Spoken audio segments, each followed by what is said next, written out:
Alléluia. Veuillez vous asseoir confortablement en la présence de notre Dieu. Le Dieu Tout-Puissant qui fait toutes choses agréables, l'Éternel des armées, celui qui a décidé de faire de toi son allié, va faire en sorte que tu demeures dans sa maison. Le bonheur et la grâce vont t'accompagner tous les jours de ta vie. Alléluia. Alléluia. Gloire à Jésus. Je voudrais souhaiter une fois de plus à chacun de vous, précieux peuple de Dieu, la bienvenue sur cette montagne où Dieu transforme toute espérance qui lui est portée en manifestation. Nous sommes au premier jour du deuxième mois de l'année 2014. C'est une grâce. De même que tu as fêté 1er janvier 2014, tu vas fêter tous les premiers jours de chaque mois de cette année 2014 au nom de Jésus-Christ. Et parce que tu vas le faire, cela te projettera dans la seconde année au nom puissant de Jésus-Christ. Le Seigneur nous rassemble ce matin pour un thème précis. Ta saison de faveur étrange.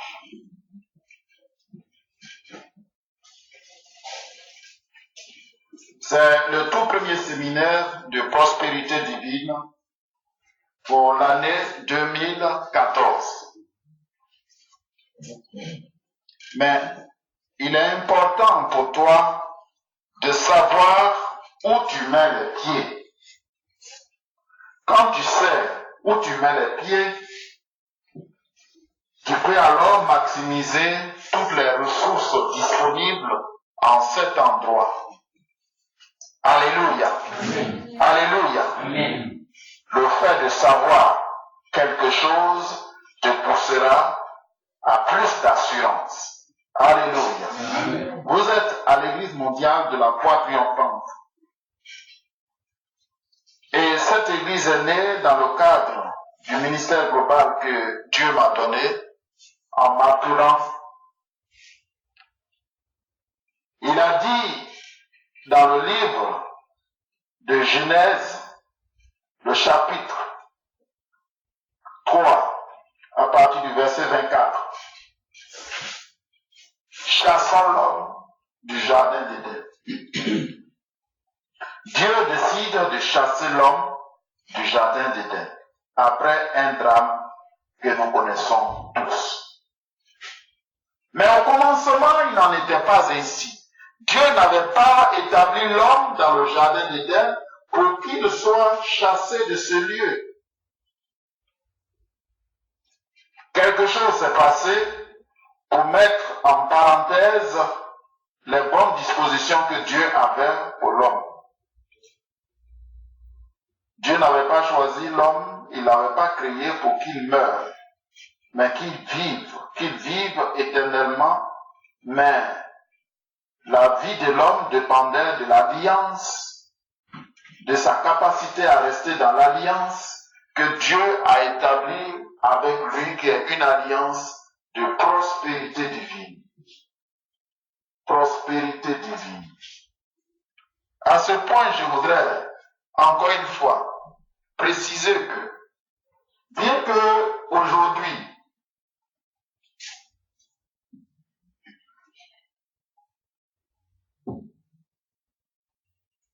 dans plusieurs églises, on parle de prospérité. On parle de prospérité et souvent à n'importe quelle condition. Quand nous parlons de séminaire mensuel de prospérité divine, il en va autrement, du moins dans certains aspects. Alléluia. Amen. Prospérer, ça veut dire quoi d'abord? Ce qui n'est pas défini, bien défini, peut être déformé.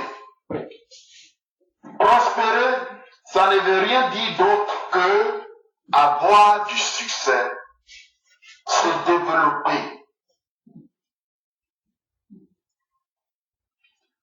Prospérer a été simplifié, réduit à l'aspect finance par la plupart des hommes aujourd'hui dans les grandes définitions que les gens donnent. Ça se résume à avoir beaucoup d'argent, pour parler terre à terre. Avoir beaucoup d'argent ne veut pas dire prospérer. Prospérer, le vrai sens de prospérer, c'est avoir du succès, se développer, durer, se pérenniser. En d'autres termes, s'éterniser. Parlons de succès dans les affaires. Ce qui fait qu'une affaire, quand on dit qu'une affaire prospère, c'est parce que cette affaire a les capacités de durer, elle a la capacité de se développer. Elle est en train de se développer, elle est en train de se pérenniser. Mais qu'est-ce qui fait que l'affaire qu'on vient d'ouvrir, le magasin qu'on vient d'ouvrir aujourd'hui, on n'est pas obligé de le fermer le lendemain, bien le mois qui suit? Il y a plusieurs facteurs. Alléluia. Alléluia. Toi qui ouvres le magasin, il faut que tu sois en bonne santé pour revenir le lendemain. Donc, prospérer pour que tu gagnes l'argent, il faut que tu sois en bonne santé. Alors qu'on voit prospérité comme argent seulement. Mais avant d'arriver à l'argent, l'argent n'est qu'un signe. Tu as beau être en bonne santé, il faut que toi-même tu saches faire le métier que tu dois faire. Si tu ne sais pas faire le métier que tu dois faire, tu as beau engloutir des millions dedans, rien ne sortira. Donc, pour réussir, il faut avoir la sagesse qu'il faut pour entreprendre dans le domaine où tu te trouves. Donc, la prospérité implique déjà la sagesse. Un fou ne peut pas entreprendre et puis ça va donner quelque chose. Bombardez-le de tous les milliards du monde. L'héritage, s'il a hérité des millions, des milliards, cela peut s'évaporer en quelques jours. Il va les dilapider. Il est en bonne santé, il a l'argent, mais il ne peut pas durer. Pour que tu sois encore, tu puisses avancer, il faut que tu évolues dans un environnement sécurisé, que toi-même tu sois en sécurité. Tu peux avoir une bonne santé, tu peux avoir l'argent, tu peux avoir la sagesse, donc le savoir-faire pour entreprendre. Mais, si dès que tu donnes l'eau, on doit casser le magasin, vous comprenez que c'est une affaire beaucoup plus complexe. Et qui peut assurer tout ça? Qui peut faire que tu sois en bonne santé? Qui peut faire que tu aies la sagesse? Qui peut te donner la bonne protection, etc.? Qui peut faire que les mauvaises nouvelles ne viennent pas te troubler? Il n'y a que Dieu. Donc c'est dans l'alliance avec Dieu que tu peux durer, te pérenniser, t'éterniser. En deux termes, c'est dans l'alliance avec Dieu que tu peux prospérer. C'est pourquoi l'alliance que Dieu a établie avec Adam au commencement était une alliance de prospérité divine, l'alliance qui, en vertu de laquelle devait permettre à l'homme de durer, de se développer au point de remplir, de se multiplier, de remplir toute la terre et évoluant dans des meilleures conditions toujours. L'alliance de prospérité divine, en abrégé Al-Prodive, est à la base du ministère que Dieu m'a donné.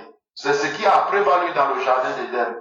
Et l'homme qui a rompu cette alliance, parce que Dieu lui avait dit, tu peux manger de tous les arbres du jardin, mais celui de la connaissance du bien et du mal, tu t'en abstiendras, car le jour où tu en mangeras, tu mourras certainement. Autrement dit, aussi longtemps que l'homme se garderait de toucher à l'arbre interdit, il n'allait pas connaître la mort. Alléluia. L'homme a péché contre Dieu, il a été chassé du jardin. Et le Seigneur Jésus vient, en Luc 19, verset 10, Le Fils de l'homme est venu chercher et sauver ce qui était perdu. Perdu d'où? Perdu du jardin d'Éden et non pas du ciel. Donc, le fait d'aller au ciel, le fait que tu crois au Seigneur Jésus et puis tu dis que tu vas au ciel, n'est pas ta restauration. Ta restauration porte sur ce que tu as perdu. Être restauré dans ce qu'on a perdu, c'est recouvrer, retrouver ce qu'on a perdu. Or, toi et moi, Adam et Ève n'étaient pas au ciel, ils n'ont pas perdu le ciel, pour que aller au ciel soit leur restauration. Cette année 2014, c'est ton année de restauration en Éden.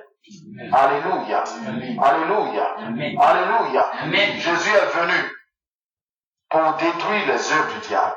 Jean 10 dit que le diable est venu pour voler, pour égorger, pour détruire. Mais le Fils de l'homme est venu pour que les brebis aient la vie, qu'elle soit en abondance. L'abondance se trouve nulle part ailleurs qu'en Éden. C'est là que Dieu a mis. Genèse 2, 8, il a planté un jardin dans lequel il a mis toute espèce d'arbres agréables à voir et bons à manger. Alléluia.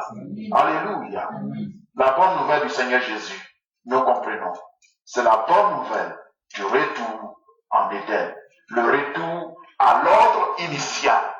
Le retour aux conditions que Dieu a trouvées bonnes en créant le jardin d'Éden pour y placer l'homme. C'est à cela. Alléluia. C'est un processus.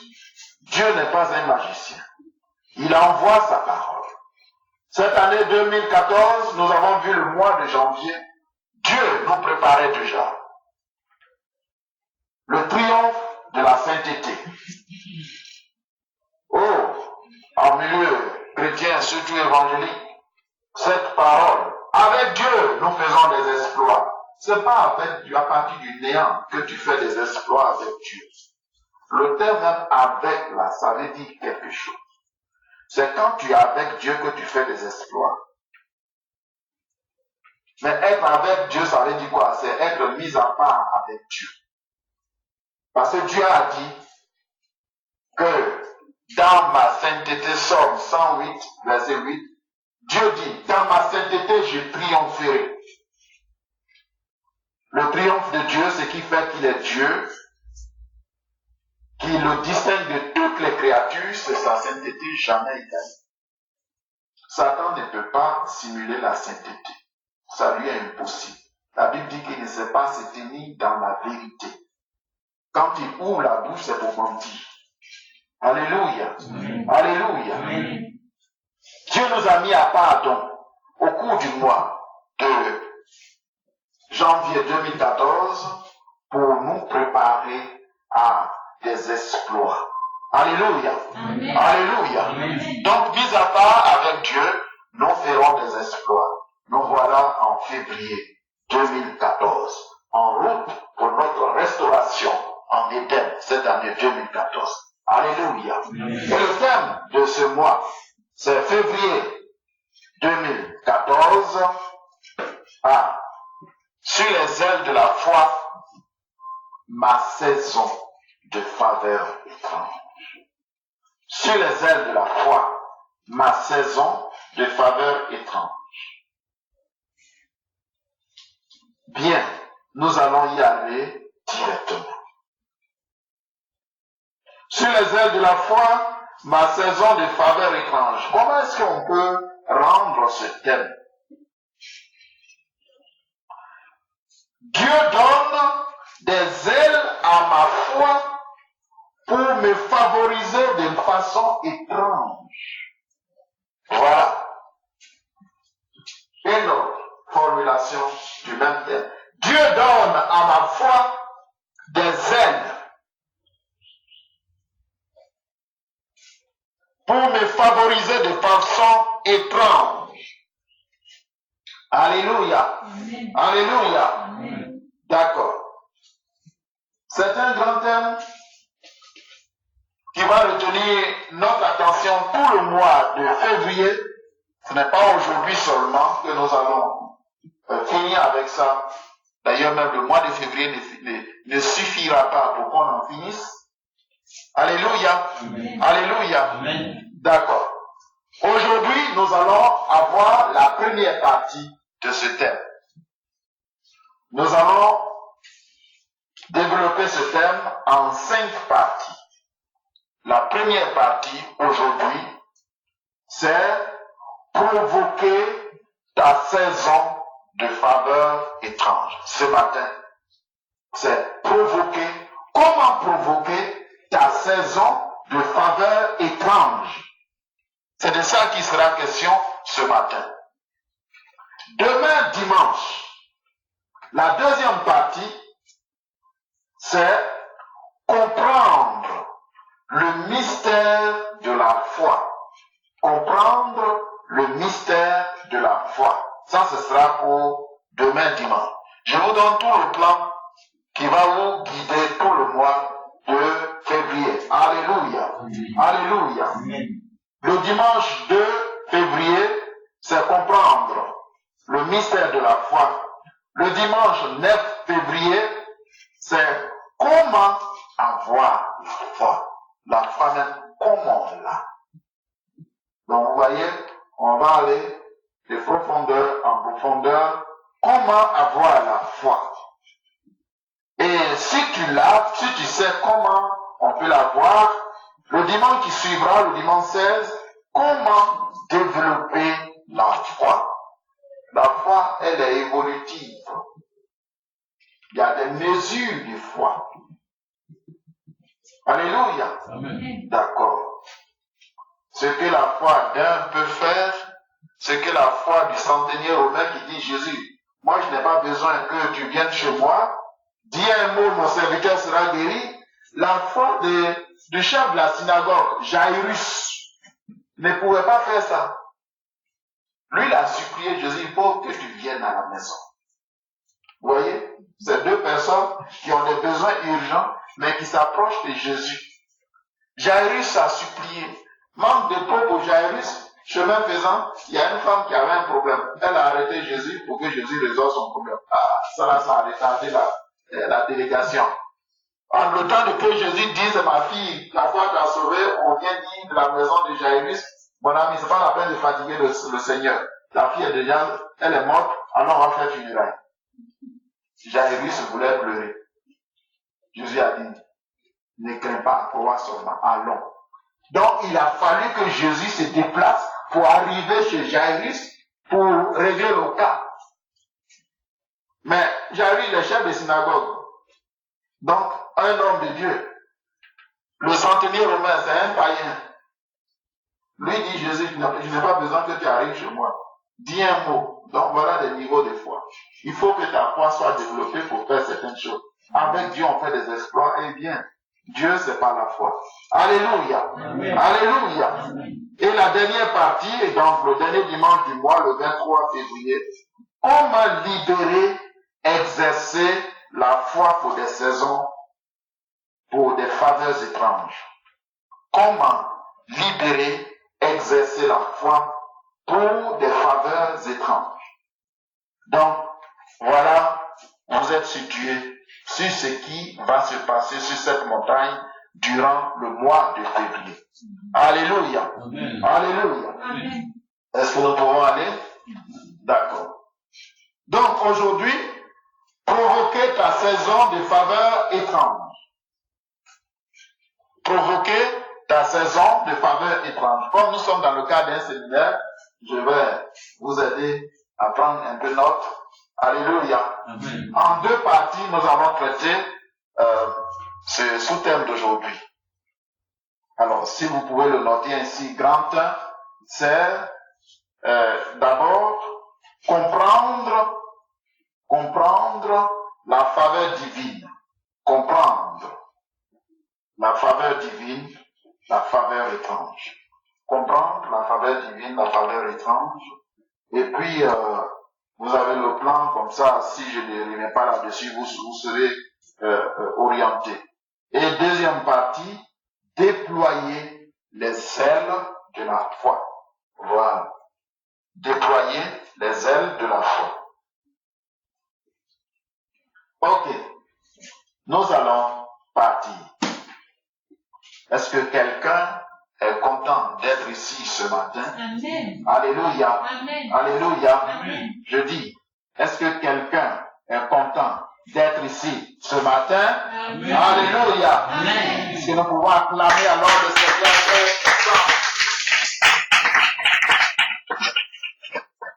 D'accord. Comprendre la faveur divine, la faveur étrange. La faveur est l'architecte de tout grand futur. La faveur, c'est elle qui est l'architecte de toute grande destinée. Parce que c'est dans la faveur divine que se trouve la vie. Ézéchias a dit, c'est par tes bontés qu'on jouit de la vie, c'est par elle que nous respirons encore. Ézéchias était atteint d'une maladie très grave et le prophète Ésaïe a été mandaté par Dieu. Va dire à Ézéchias, il va mourir, il va pas s'en sortir. Il n'a qu'à donner ses dernières instructions à sa famille. Voilà. Et puis, quand il a reçu cette prophétie-là, il s'est mis à pleurer. C'est pourquoi, bien aimé. Bon. Attention. Ce n'est pas l'ordre du jour. Il a pleuré, il a regardé vers le mur de Dieu. Et puis Dieu a entendu sa prière. Ésaïe n'était pas encore sorti de la cour royale quand Dieu lui a dit, va, ce que tu as dit là, va annuler ça. Il va vivre. Et plus tard, il chante le cantique. Dieu, c'est par tes bontés qu'on jouit de la vie. C'est par elle que nous subsistons. Les bontés de Dieu, c'est l'expression de la faveur de Dieu. Donc la vie se trouve dans la faveur de Dieu. La faveur est ce qui transforme les pleurs de la nuit en joie du matin. La faveur divine, est ce qui transforme les pleurs de la nuit en joie du matin. Tu peux gémir, pleurer toute la nuit. Le jour se lève, sa lumière brille sur toi, il essuie toute larme. C'est pourquoi la faveur, je vous l'ai dit, c'est l'architecte de tout grand futur. La faveur, c'est la mère de la destinée. C'est la mère de la destinée. La qualité de toute vie est fonction de la faveur divine opérant en elle. La qualité d'une vie, la qualité de la vie que quelqu'un mène est fonction de la faveur de Dieu qui opère dans sa vie.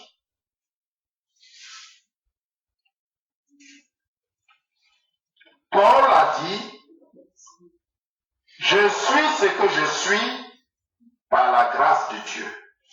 1 Corinthiens 15, verset 10. Il dit, je suis ce que je suis. Vous connaissez l'histoire de Paul. C'est un blasphémateur. C'est un grand persécuteur. Nul dans les Écritures n'a persécuté l'Église avec audace, avec méchanceté, comme l'apôtre Paul.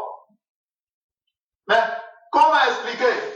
Quand il a eu cette rencontre avec Jésus sur le chemin de Damas, il est arrivé aveugle à Damas, et puis Dieu dit à Ananias, un des anciens de l'église, va dans la maison ici, tant. Paul est là-bas, va prier pour lui, ses yeux vont s'ouvrir.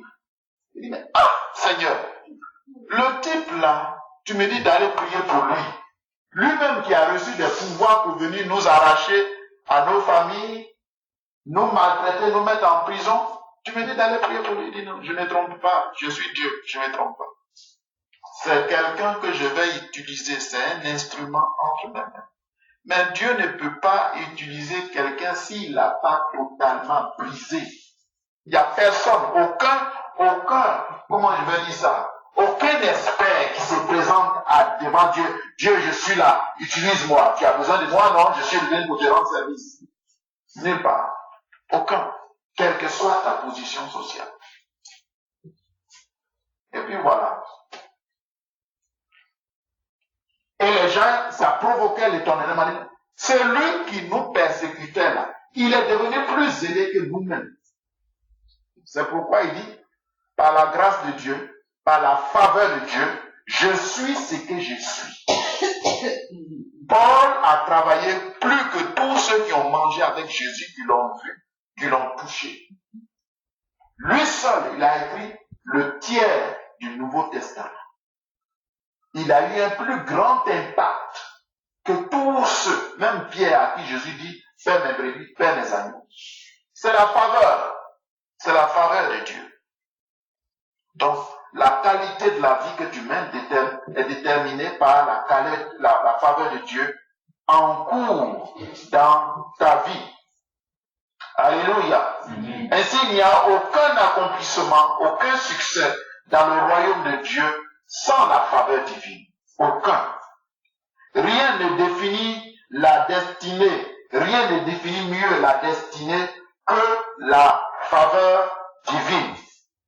La faveur est donc la clé maîtresse qui ouvre ta vie à un monde d'exploit. C'est la clé qui te permettra d'entrer dans une dimension de vie d'exploit. C'est la faveur de Dieu. Alléluia. Amen. Alléluia. Amen. C'est elle qui ouvre les portes de la prospérité. Nous allons considérer la vie de certaines personnes dans la Bible. Connaissons déjà leur histoire. Mais quand tu reviens sur ce que tu connais, ça te fait du bien. Alléluia. Joseph. Joseph n'était pas le fils aîné de Jacob. Eh bien, Dieu lui donne la faveur, une faveur étrange. Celui d'avoir la suprématie sur ses frères. Alléluia. Amen. Il fait des rêves où il se voit en haut et les autres se prosternant en bas. Ah, ça c'est quelle façon de rêve ça? Ça a commencé à provoquer la jalousie de ses frères. Il dit non, ça c'est un rêve contre nature. Ce n'est pas le cadet, ce n'est pas au petit que les grands doivent se soumettre. Ruben, c'est l'aîné. Quand tu fais rêve, toi tu es petit en bas et c'est toi, les vieillards là, ils vont s'abaisser devant toi. C'est la faveur de Dieu qui détermine la destinée. Et il a fait le rêve. La lune, le soleil, tout ça, ils se sont abaissés devant lui. Donc sa mère et son père. Son père s'est fâché, dit, mais c'est quelle façon tu rêves? Alléluia. Amen. Mais est-ce que c'est la faute de Joseph? Quelqu'un peut-il fabriquer ses propres rêves? Oh, je sais que tu peux penser à une chose profondément dans la journée et puis en rêver la nuit. Oui, mais comment tu sais que ce n'est pas un rêve dont tu es indépendant? Je ne parle pas de ce genre de rêve. Alléluia. Alléluia. D'accord. Il rêve et son rêve provoque des mécontents. On le jette dans le puits pour le tuer. La faveur divine l'amortit. Non. Il doit aller loin. Son cou ne doit pas se casser dans la chute. Aucun membre ne doit se casser. On l'enlève de là. Les marchands d'esclaves viennent. On dit, s'il est dans le trou là, qu'est-ce qu'on gagne? Judas a son affaire d'argent. Judas voit les marchands d'esclaves et dit, bon, mais vendons-le comme ça, on va avoir un peu d'argent du poche. Parce que on va voir où ces rêves-là, où il va passer, puis ces rêves-là vont se réaliser. Il va être esclave là-bas. Or, il venait de jeter le poisson dans l'eau. Tu ne vois pas le poisson en le mettant dans l'eau. La faveur divine, elle est étrange. Joseph atterrit pas chez n'importe qui, chez un des grands de Pharaon, Potiphar. Dieu change les choses. Dieu réarrange les circonstances de Joseph. La faveur divine opère. Et alors, Joseph trouve grâce aux yeux de son patron, qu'il établit gérant de toute sa maison. Alléluia. La faveur divine, c'est une faveur étrange qui établit un esclave qui le promet en gérant. Cela a été fait. Mais la faveur divine n'exclut pas les rebondissements. Alléluia. C'est pourquoi je dis que dans la vie, ton élévation dépend de ta profondeur. Ton altitude dépend de ton attitude. Ta profondeur dans la connaissance, dans ta relation avec Dieu, c'est ce qui fait ton ascenseur dans la vie. Je dis quoi? Ta profondeur dans la connaissance avec Dieu, ta profondeur dans la connaissance avec Dieu, dans ta relation avec Dieu, c'est ça qui est ton ascenseur dans la vie. Je ne dis pas ton escalier. Pour monter là, on monte les marches. Mais il y a certaines élévations qui se font sans escalier, parce que l'escalier va perdre le temps. Il y a certaines situations. Dieu va estimer que si tu dois prendre l'escalier là, ça va perdre le temps pour lui le but qu'il veut réaliser. Donc, il va te donner ascenseur. Vous savez tous que ascenseur, tu vas vite. Alléluia. Alléluia. Là-bas, une femme est venue faire de mauvaises propositions à Joseph dans la maison de son patron. La femme de son patron, vous connaissez l'histoire. Il dit, mais comment est-ce que je pécherai contre Dieu? Comment est-ce que je peux faire pareille chose? Non! La profondeur de mon alliance m'interdit de faire cela. Vous voyez, avec Dieu, nous ferons des exploits. Quand tu te mets à part avec Dieu, il faut être mis à part avec Dieu pour refuser un tel cadeau sur un plateau d'or. Aujourd'hui, oh là, mais qui est fou? Plein bondirait là-dessus. Il dit non. Mon alliance avec Dieu, là, m'interdit. Comment est-ce que il n'a pas de sens? Comment est-ce que... Pourtant, il est esclave. Il est chassé par ses propres frères, vendu. Si Dieu m'aime là, pourquoi lui-même il permet que mes propres frères là, il n'a pas besoin là que je les suppliais, il n'a même pas touché un peu leur cœur pour mettre un peu de compassion pour eux pour moi, dans leur cœur. Il a laissé. Les gens, on m'a envoyé ici, ça c'est la chance qui a fait que le type là, il est gentil comme ça avec moi. Ouais, où tu te trouves dans certains milieux où il n'y a pas de chrétiens, où il n'y a rien, Dieu dit que bon, Dieu même s'il m'aime là, pourquoi il me met dans telle situation? Donc je vais me débrouiller en même temps. Avec Dieu, nous faisons des exploits. Vous comprenez pourquoi le thème de la sanctification, le premier mois de l'année. La faveur divine était avec Joseph. On l'a chassé de la maison de Potiphar, on l'a accusé à tort, on l'a jeté dans la prison. Mais la faveur divine l'a envoyé pas dans n'importe quelle prison, pas dans la prison des prisonniers des droits communs. Non, c'est dans la prison des grands. Vous savez, à la Mata, là, il y a des degrés. Il y a des endroits où on met certaines personnalités. Vous voyez ça? Bien.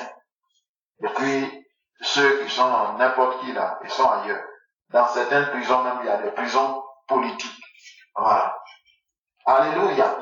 Alléluia. Bien. Ok. Et puis, là-bas, Dieu change les dispositions. Joseph reçoit la faveur. Il trouve grâce aux yeux du chef de la prison. Et Joseph est établi sur les prisonniers. C'est en tant que superviseur des prisonniers, des grands prisonniers, que Joseph va se rendre compte qu'il y avait 2 grands de Pharaon qui ont été jetés en prison. Et il va voir leur mine. Ils sont réveillés le matin, ils ont l'air tout défait. Il s'adresse à elle, écoutez, mon ami, réveille-toi, pourquoi tu es comme ça aujourd'hui? Allez, c'est comment? Voilà. Et là, ils vont raconter leur rêve. Alléluia. L'un dit son rêve, l'autre dit son rêve. Le premier qui a raconté son rêve, ça voulait dire que Pharaon va le réintégrer. Le second, ça veut dire qu'il va être décapité. Cela fut fait. Alléluia. Alléluia. Le type qui est sorti de la prison pour être intégré dans ses fonctions politiques a oublié Joseph, bien que Joseph lui a dit, souviens-toi de moi. Joseph ne demandait peut-être que la liberté pour regagner sa famille. C'est lui, c'est là qu'il voit. Mais la Bible dit, Éphésiens 3, 20, par la puissance qui agit en lui, à celui qui peut faire, par la puissance qui agit en nous, infiniment au-delà de ce que nous demandons, infiniment au-delà de ce que nous pensons. Gloire, à lui soit la gloire. Il y a certaines choses, tu vois, et si moi je peux avoir ça, et c'est pour ça que tu te débats. Dieu voit grand. Alléluia. Amen. Alléluia. Amen. Et le type a oublié Joseph. Il a oublié Joseph. Oh, le prisonnier, on n'a pas de... Nous, on est les grands, on a été intégrés. Qu'est-ce que je vais faire avec un prisonnier? Aucun prisonnier ne reconnaît sa culpabilité.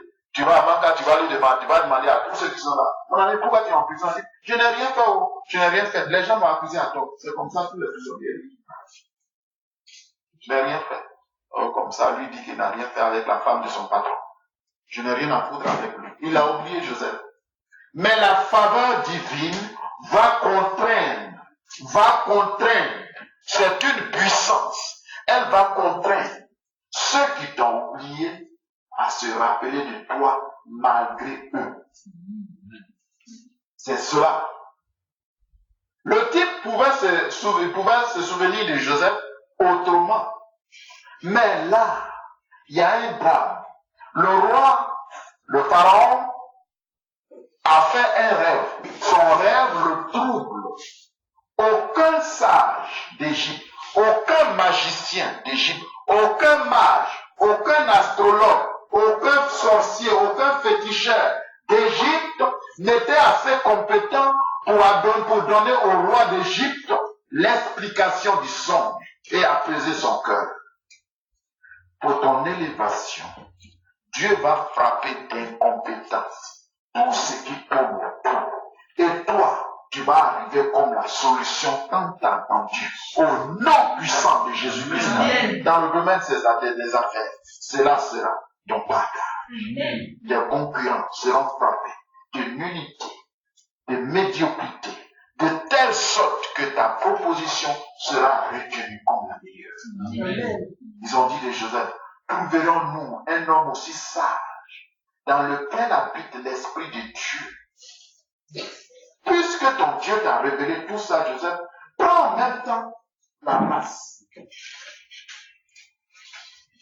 Alléluia. Amen. Alléluia. Amen. Du jour au lendemain, du fond de la prison, du fond de la profondeur qu'il a avec Dieu. Alléluia. Amen. Il a été propulsé directement au sommet d'Égypte. Il est devenu premier ministre. Pharaon a dit, je suis réduit au rang de la reine d'Angleterre, c'est-à-dire je suis roi de façon symbolique. Sans toi, Joseph, personne ne lèvera ni le pied ni le talon en Égypte. Et au passage de Joseph, il y a les fanfares, les motaristes, les sirènes qui passent. Quand ils passent, autrefois, ce n'était pas les sirènes, c'était des gens qui couraient. Qui courent. Le roi arrive. Donc, comme les motaristes font aujourd'hui pour que les véhicules dégagent la voie. C'était comme ça les gens faisaient autrefois.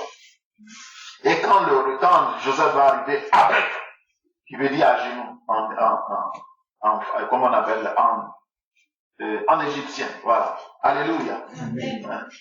Il y a quand même quelques notions en égyptien. Alléluia. Amen. Alléluia. Amen. Après, ça veut dire à genoux, en égyptien. Et c'est ce qui devait être le cas, et ce qui a été le cas. Dieu s'élève. Ça, c'est la faveur. C'est ce que la faveur, c'est une faveur étrange. La dimension dans laquelle nous entrons, c'est cela. Si les choses doivent arriver selon le cours normal de la vie, quel avantage à venir avec le Tout-Puissant? Si tu dois manger même garba par jour, quel est l'intérêt pour toi d'être admis à la table du président ou du roi? Tu vas à la présidence au palais, et puis c'est garba du quartier là qu'on va desservir. Je dis, mais la présidence est tombée très bas. Comment? Moi, je pensais au moins, il y a une année là, je pense que ça devait être Gbagbo quand il était au pouvoir, à une fête d'indépendance, et puis il a fait des invités surprises comme ça. Il a appelé les gens pour que les gens viennent. Vous voyez ça? Alors imaginez quelqu'un qui quitte dans son yopougon et puis il s'en va au palais, et puis si on doit lui servir sauce graine. Il dit, ah, non, on comprend maintenant. Sans qu'il y a la présidence, il n'y a rien même. Hein? Alléluia. Alléluia. C'est ce que la faveur de Dieu fait. C'est une faveur étrange. Sur les ailes de la foi, ma saison de faveur étrange.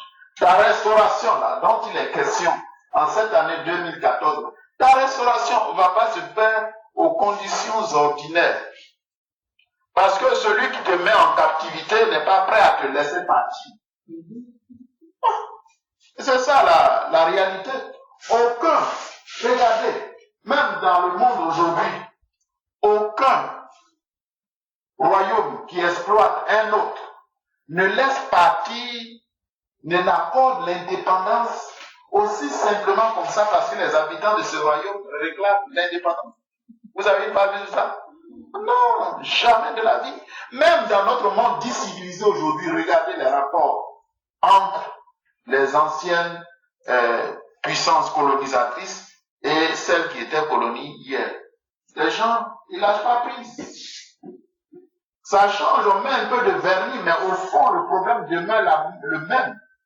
Ils vont pas te laisser partir. Si ce n'est pas par une voie, par une action forte, il a dit, je sais, Moïse, je t'envoie en Égypte, Pharaon ne vous laissera pas partir, si ce n'est pas à main forte. Il comprend, l'ennemi comprend le langage de la puissance. S'il n'y a pas ça, pardon, Satan, il faut me laisser. Moi, je t'échappe. Moi, je dis, il faut me laisser. Moi, je ne suis pas là, je n'ai pas affaire au diable. Moi, je suis tranquille dans mon coin. C'est faux. Il y a ici, là, tu n'as pas besoin d'être contre quelqu'un pour qu'on soit contre toi. Aujourd'hui. Vrai ou faux? Tu n'as pas besoin d'être contre quelqu'un pour que les gens t'en veuillent. Tu peux être, si tu veux, le plus gentil possible. Distribuer. Mais parce que tu fais du bien avant, ça va, les gens vont être gentils. C'est lui seul qu'on voit. C'est de lui seul on parle. Alors, pourquoi nous aussi on n'en a pas, et puis on ne distribue pas, et puis on ne parle pas de nous. C'est pour ça déjà. Pourtant, ils mangent. Hein. Ils sont en train de manger ta nourriture. Et puis, ils parlent mal dans le bien. Lui, c'est ça. Lui, c'est lui seulement, il nous donne à manger. Hein. Nous, on est là, quoi. Donc, on est là comme des mendiants. Voyez la complexité du cœur de l'homme. Alléluia. Jésus est venu plus tard pour libérer. Mais avant Jésus, il y a eu Moïse.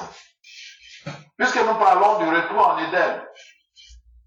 Les Hébreux, après 400 ans d'esclavage, devaient retourner comment on appelle, à la terre promise en Éden. Alléluia. Alléluia. Mais Dieu a envoyé Moïse. Mais c'est dans quelles circonstances Moïse est né? Bien aimé.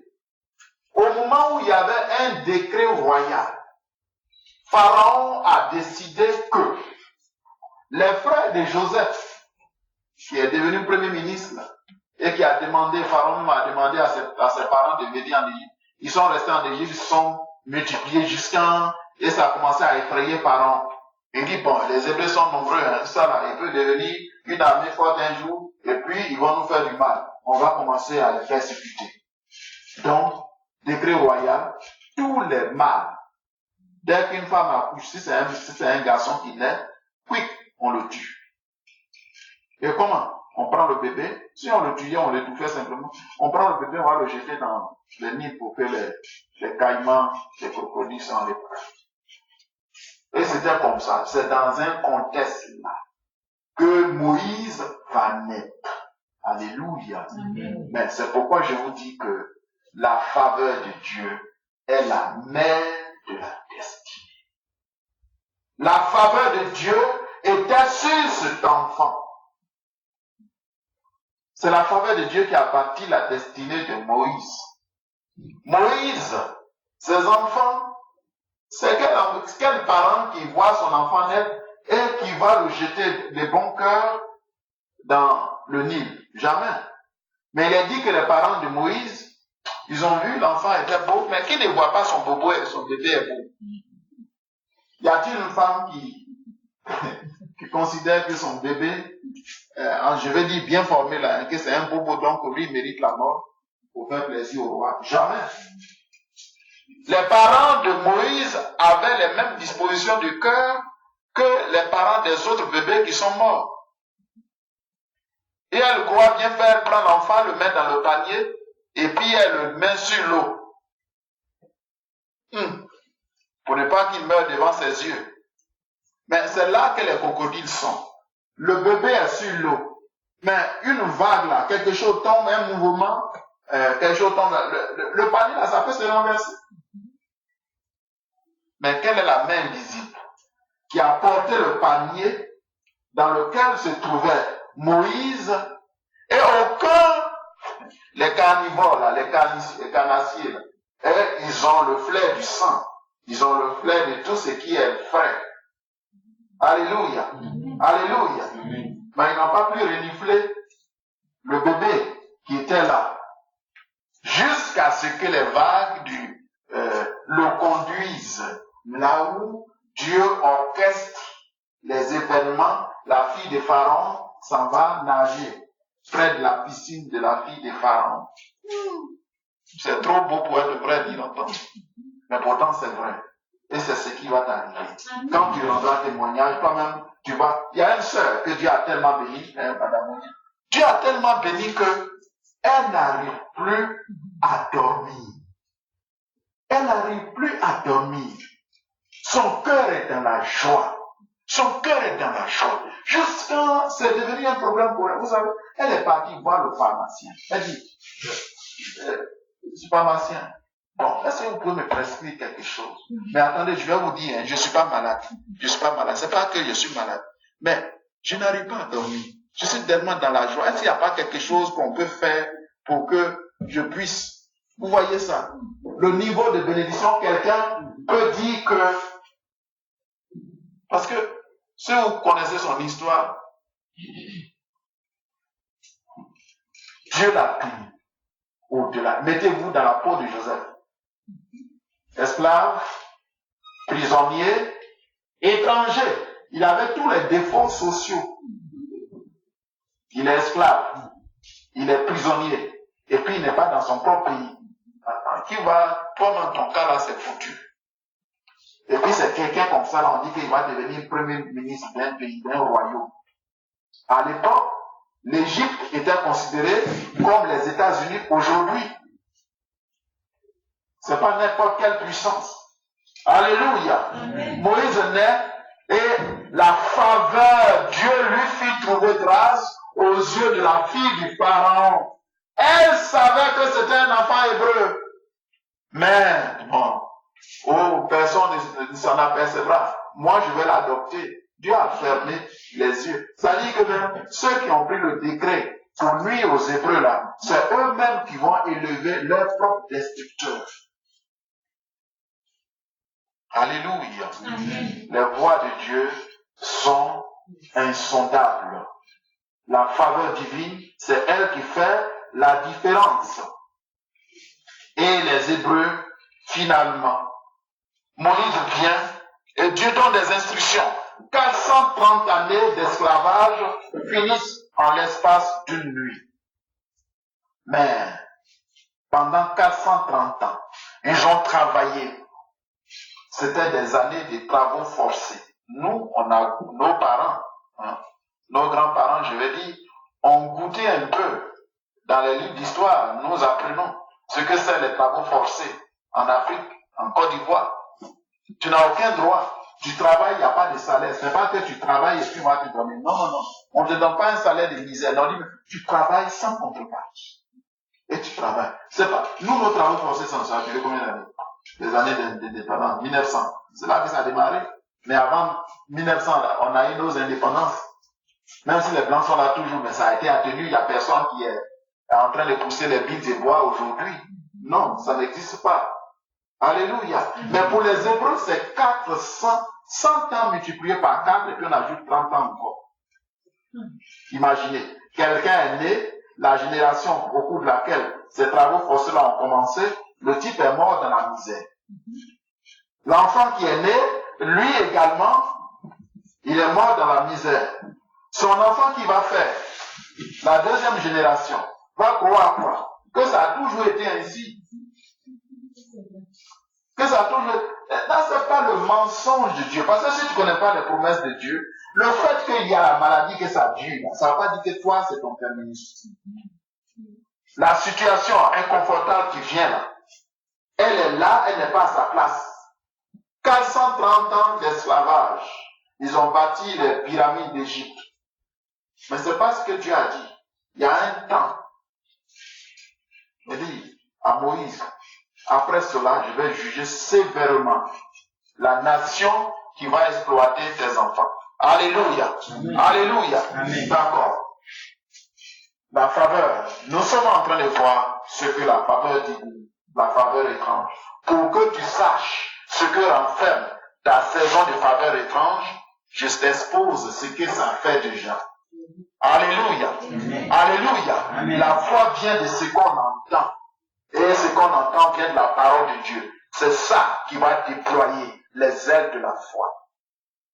Pour que la saison de faveur étrange soit ton partage. Alléluia. Amen. Alléluia. Amen. Et Dieu leur a donné de trouver grâce aux yeux des Égyptiens.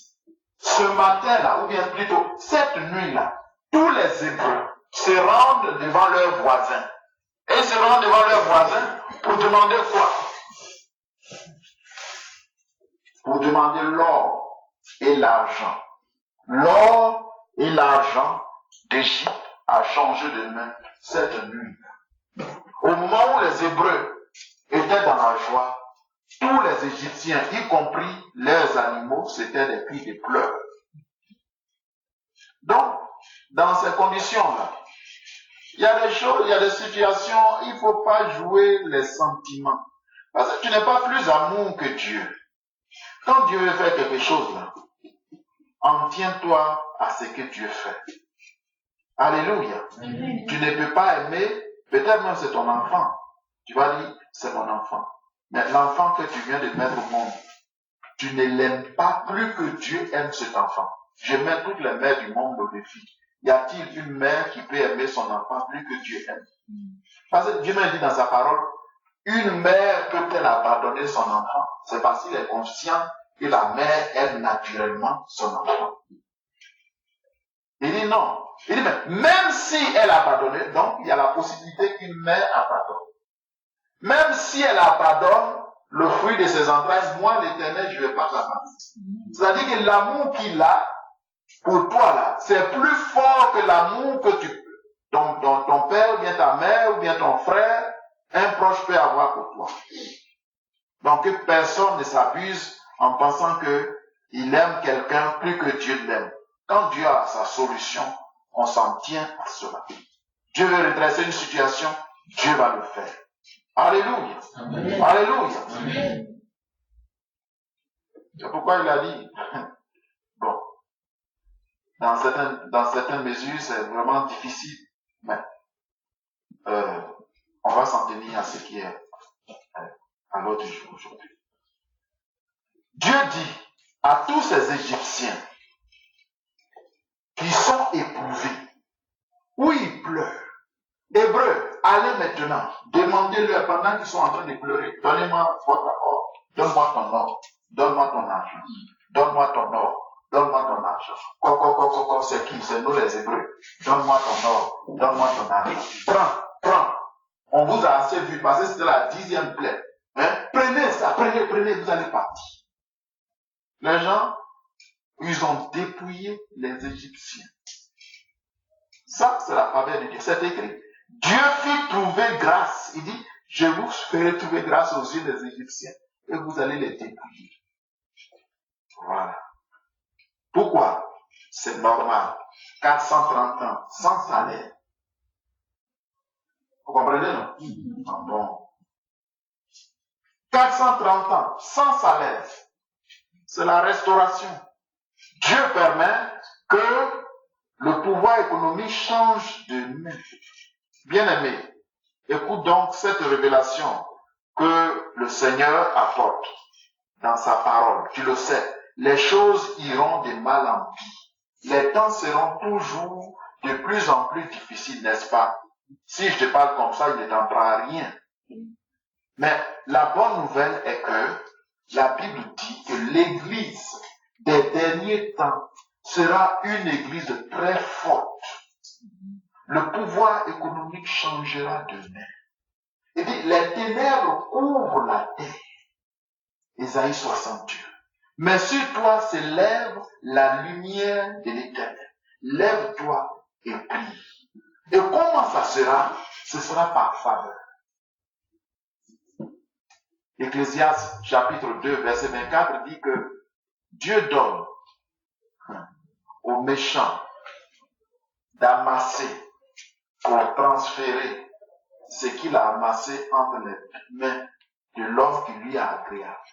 Qui est celui qui est agréable à Dieu? Celui qui a la foi en Dieu. Alléluia. Amen. Alléluia. Amen. Alors, le retour à la terre promise pour les Hébreux, c'est fait par la faveur divine. Dieu les a favorisés. Le retour en Éden, ça se fera par la faveur divine. Alléluia. Amen. Alléluia. Amen. Ton retour en Éden sera favorisé par la faveur étrange. L'Église des derniers temps triomphera. Elle sera aux commandes par faveur divine. L'Église n'est pas un bâtiment. L'Église, c'est toi et moi. C'est nous là, dont Dieu parle. Alléluia. Amen. Alléluia. Amen. Alors, rien ne permet l'envol que la faveur divine. Rien ne permet l'envol que la faveur divine. Dernier cas que je citerai, vous le connaissez, la jeune fille Marie. Luc chapitre 1, verset 28. L'ange a atterri dans sa maison. Oh. Et puis l'ange dit, je te salue Marie, toi à qui une grâce a été faite. C'est-à-dire, une faveur a été faite. Alléluia. Amen. Alléluia. Amen. Élisabeth pouvait dire, au verset 40 du même chapitre, heureuse celle qui a cru, car les choses qui t'ont été dites de la part du Seigneur auront leur accomplissement. Il y a même la chanter un cantique pour dire que le Seigneur a jeté un regard sur la bassesse de sa servante. C'est pourquoi c'est dommage que les gens donnent à Marie une position qui n'est pas la sienne. Ils adorent autre chose et on met le nom de Marie devant. C'est ça. Le mari, la Marie de la Bible là, ne mérite pas adoration comme les gens le font. La déesse, le Dieu n'a pas de bassesse. Luc chapitre 1, à partir du verset 46, disait le cantique, il appelle le Magnificat de Marie, où elle exalte le Seigneur, mon âme exalte le Seigneur. Il a jeté un regard favorable sur une faveur, c'est immérité, n'est-ce pas? Quand on est en situation de faveur, on n'est pas en situation de droit. Quand on est en situation de faveur, c'est une grâce imméritée. On ne peut pas se prévaloir, revendiquer une faveur. C'est pas possible, sinon ce ne serait pas faveur. Là, c'est salaire. Pourquoi c'est dangereux? C'est dommage. Prie que Dieu ait pitié du plus grand nombre pour les éclairer. Alléluia. Amen. Alléluia. Amen. Alors, après que nous ayons vu tout ça, la deuxième partie de notre intervention de ce jour, c'est déployer les ailes de la foi. Déployer les ailes de la foi. Tu as vu comprendre tout à l'heure ce que nous venons de voir, comprendre la faveur divine. Ça, tu l'as compris, comment elle a opéré dans la vie d'un certain nombre de personnes. Maintenant, déployer les ailes de la foi. Alléluia. Amen. C'est par la grâce que nous sommes sauvés. Éphésiens chapitre 2, verset 8. Vous avez déjà entendu ça? Que c'est par la grâce que nous sommes sauvés. Ok. Donc, c'est pas nouveau. Eh bien, on va s'appuyer sur ce que vous savez. C'est par la grâce que nous sommes sauvés. Et cette grâce de Dieu est appelée faveur divine. Donc, c'est par la grâce que nous sommes sauvés. En d'autres termes, c'est par faveur.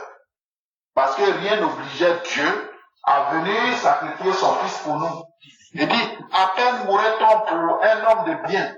Mais pour des malfrats, quelqu'un va livrer sa vie en sacrifice pour sauver des gens. Qu'est-ce qu'il mérite? Non. On dit que c'est un gaspillage. N'est-ce pas?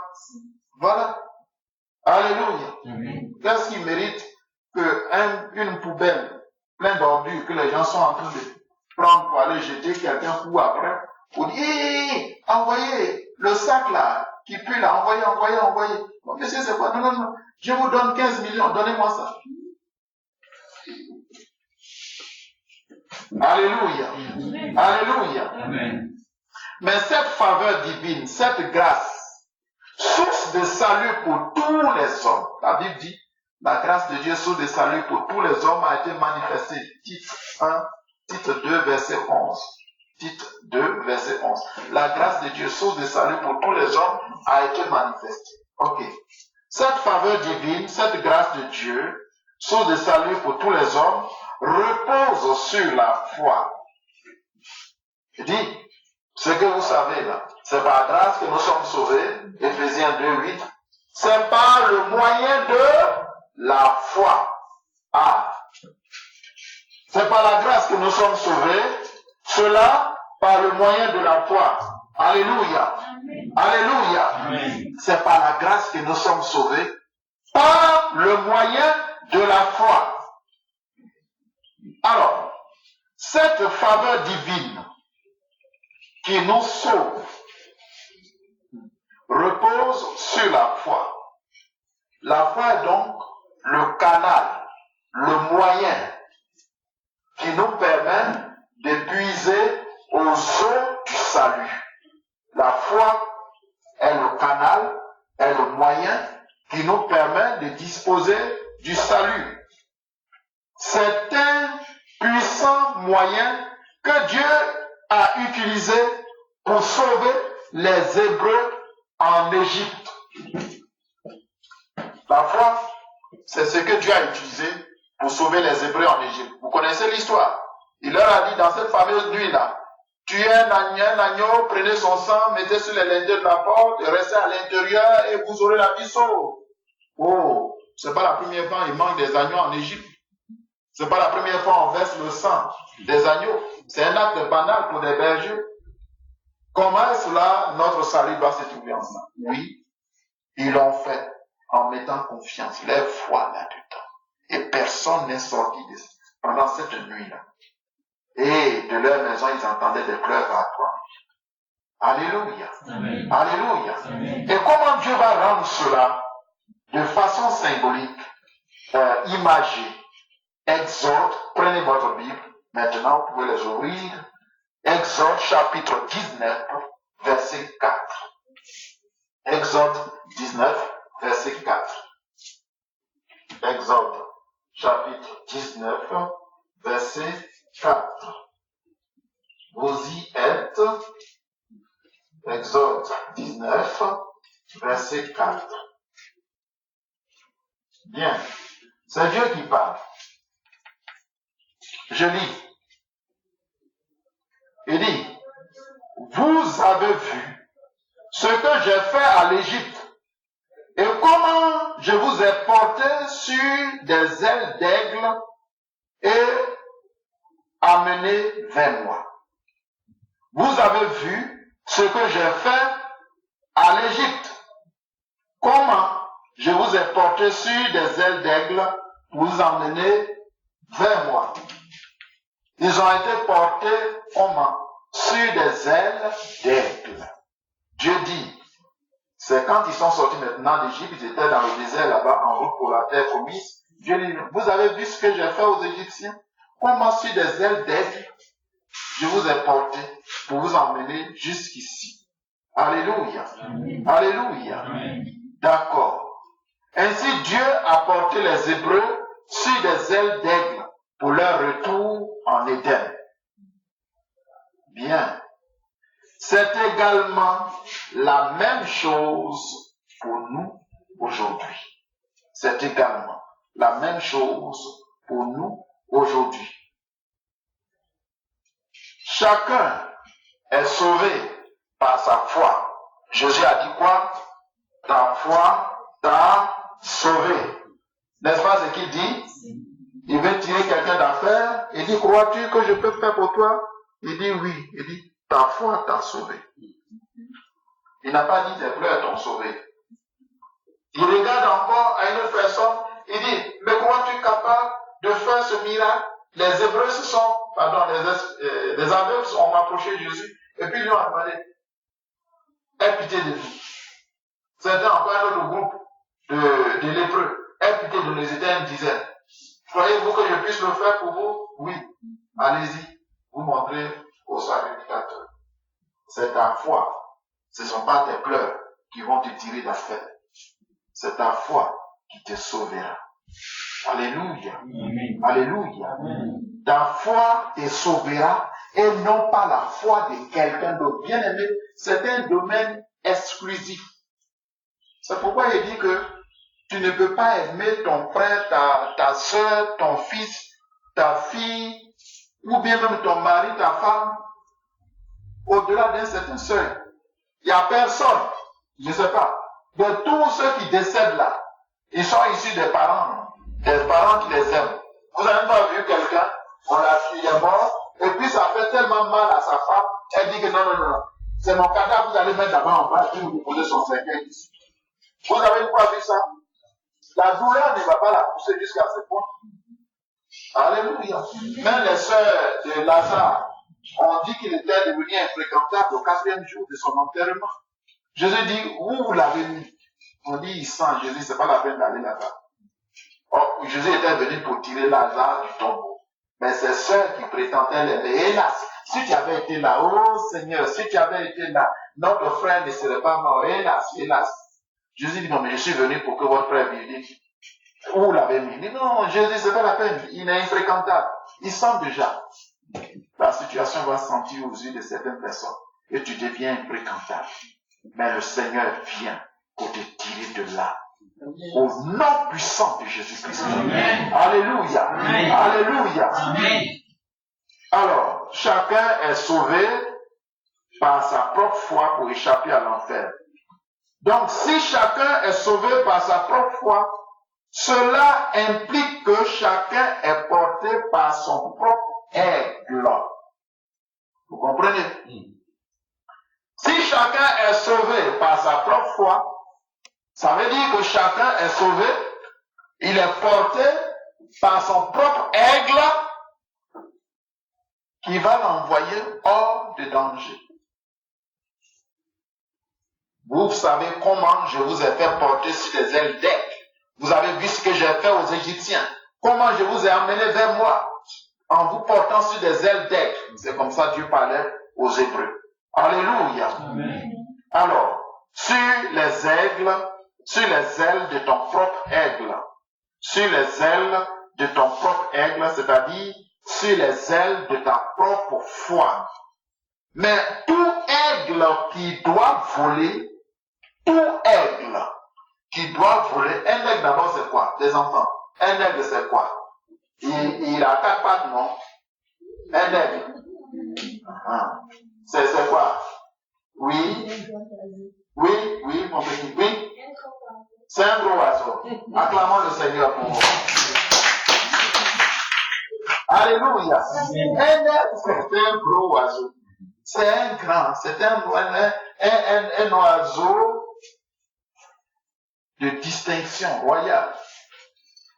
Il vole, il a des capacités. Bon, le temps ne permet pas de revenir sur ce que l'aigle peut faire. Lui, il peut fixer le soleil et puis foncer dans la direction du soleil. C'est qu'aucun oiseau ne peut faire. Lui n'est pas emmené par le vent. Lui, il peut passer à travers le vent. Alléluia. Amen. Alléluia. Amen. Ce que cet oiseau-là fait, aucun oiseau ne peut faire ça. C'est pourquoi plusieurs souverains, plusieurs royaumes le prennent comme symbole. Alléluia. L'aigle peut fixer le soleil et puis entrer en possession du soleil. Bien. Alors, la foi est assimilée à l'aigle qui te porte. Alléluia. Amen. Alléluia. Amen. Est-ce qu'on s'arrête là? Alléluia. Amen. Ou bien on continue? Gloire à Jésus. Amen. Gloire à Jésus. Amen. Elles étaient 2 sœurs, Marthe et Marie. Il y avait des préoccupations, on va dire, légitimes. On va dire des préoccupations légitimes. Marthe s'occupait des préoccupations légitimes, n'est-ce pas? Et puis, Marie était là au pied de Jésus en train de l'écouter. Ah, Jésus a dit, Marie a choisi la bonne part. C'est les valeurs éternelles que tu acquiers maintenant. Amen. Alléluia. Amen. Alléluia. Amen. Ce n'est pas l'argent qui favorise. Ce n'est pas l'argent qui te donne la faveur. Mais c'est la faveur qui te donne l'argent. Et c'est de ça que nous sommes en train de parler. Si tu as la faveur de Dieu, les choses vont venir. Alléluia. D'accord. Donc, je dis que tout aigle qui doit voler doit déployer ses ailes pour que l'aigle vole. Et pour qu'il se lève même d'abord, mais il faut qu'il vole, n'est-ce pas? Il est sur la branche, ou bien il est à terre. Pour qu'il puisse voler, il faut qu'il déploie ses ailes. Alléluia. D'accord. Une fois qu'il les a déployés, qu'il est dans l'air, pour qu'il reste en l'air, là, il faut que ses ailes soient toujours déployées. N'est-ce pas? Si l'aigle baisse ses ailes, où il sera? Il tombe à pic comme un caillou. Voilà. Donc, ce qui permet à l'aigle de rester en altitude, de voler, c'est le déploiement de ses ailes. Alors, quand il déploie ses ailes, qu'est-ce qu'il fait? Il travaille, n'est-ce pas? C'est un effort. Il travaille. Autrement dit, ce sont les œuvres de l'aigle qui lui permettent de rester en vol. Ce sont les œuvres de l'aigle qui lui permettent de ne pas tomber quand il est en activité. Il en va de même pour la foi. Une foi sans les œuvres, la Bible dit que c'est une foi morte. Tu dois déployer les ailes de ta foi. Tu dois déployer les ailes de ta foi par la précieuse inspiration du grand Rabbi qu'est le Saint-Esprit. Je vais vous montrer maintenant comment déployer les ailes de sa foi pour provoquer ta saison de faveur étrange. Le grand Rabbi, ce n'est pas Jésus lui-même. Le grand Rabbi, c'est le Saint-Esprit. Luc 4, verset 18, il dit, « L'Esprit du Seigneur est sur moi, il m'a oint pour que j'annonce une bonne nouvelle. » qui faisait de Jésus une merveille, c'est le Saint-Esprit. C'est le même Saint-Esprit qui accorde la grâce à tel, qui a touché Paul. Il lui dit, par la grâce de Dieu, je suis ce que je suis. C'est le même Saint-Esprit qui m'a touché et qui m'a fait cette promotion en m'enlevant là où je suis pour me mettre en hauteur au rang de serviteur du propriétaire de tout l'univers. Alléluia. Amen. Alléluia. Amen. Donc, nous allons maintenant voir comment déployer les ailes de la foi pour provoquer ta saison étrange. Êtes-vous prêts? Amen. Êtes-vous prêts? Amen. Si vous êtes prêts, alors poussez un Alléluia triomphal. Allons-y. Je ne vous ai pas entendu. Allons-y. Alléluia. Gloire à Jésus-Christ. Alléluia. Alléluia. D'accord. Comment déployer les ailes de la foi pour provoquer ta saison de faveur étrange?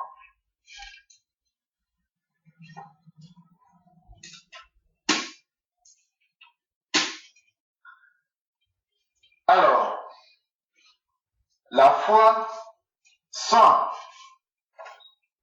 son déploiement, le déploiement de ses ailes, sans les œuvres donc, elle est morte. Voilà comment tu peux déployer ta foi. Je vais vous indiquer 5 façons d'y arriver. Et puis, ce sera des proclamations de décrets divins qui vont être lancées pour établir ta saison de faveur étrange. La première des choses, la première façon, c'est par la piété.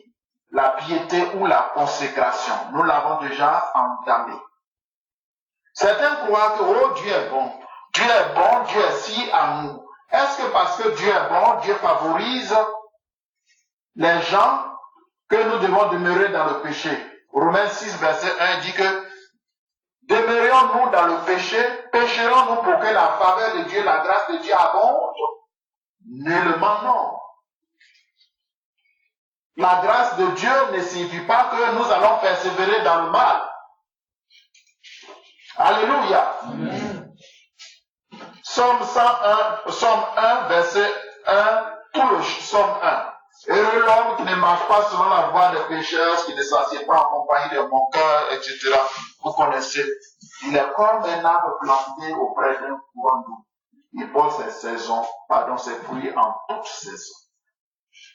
Voilà. Donc la première des choses, c'est quoi? C'est se consacrer, c'est la piété. Alléluia. Amen. Alléluia. Amen. Alléluia. Amen. La première des choses, c'est la piété.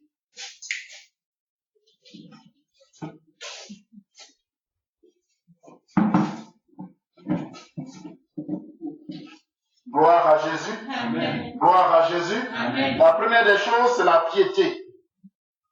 La deuxième chose, c'est la bonne compréhension.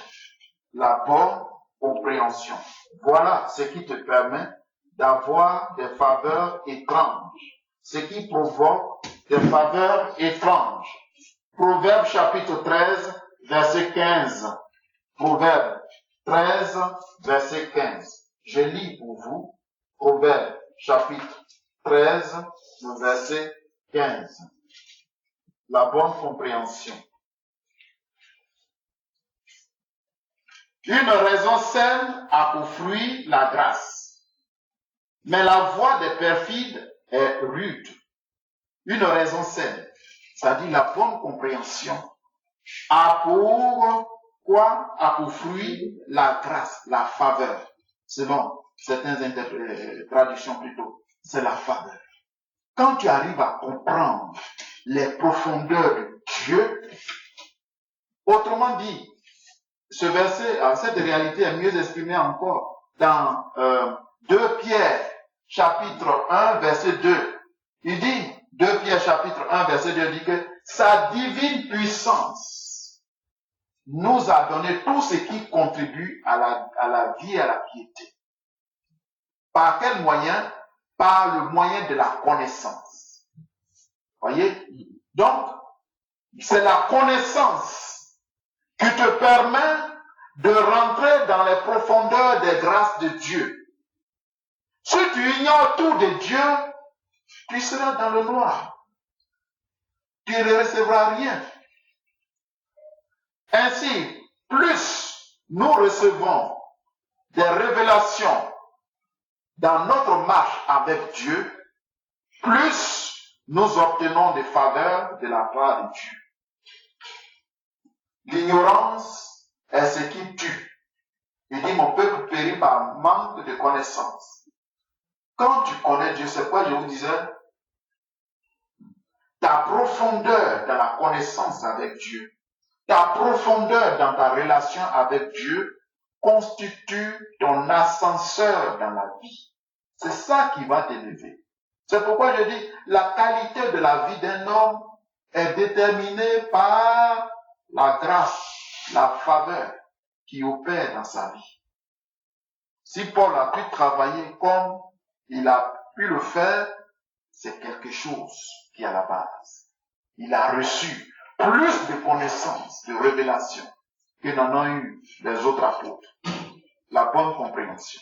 C'est la deuxième raison qui permet de déployer ta foi. Parce que quand tu arrives là, tu découvres, en même temps, la foi est facile pour toi. Tu crois? Tu ne fais pas un effort.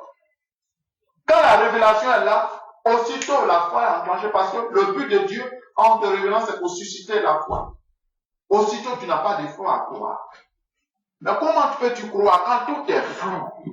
Comment tu peux avoir une assurance avec Dieu quand tu ignores tout de sa fidélité, machin, tout ça? Tu as une idée vague de Dieu. Comment quelqu'un qui a une idée vague de Dieu peut être zélé pour Dieu? C'est pas possible. Ta vitesse dans la vie dépend de la lumière avec laquelle tu opères.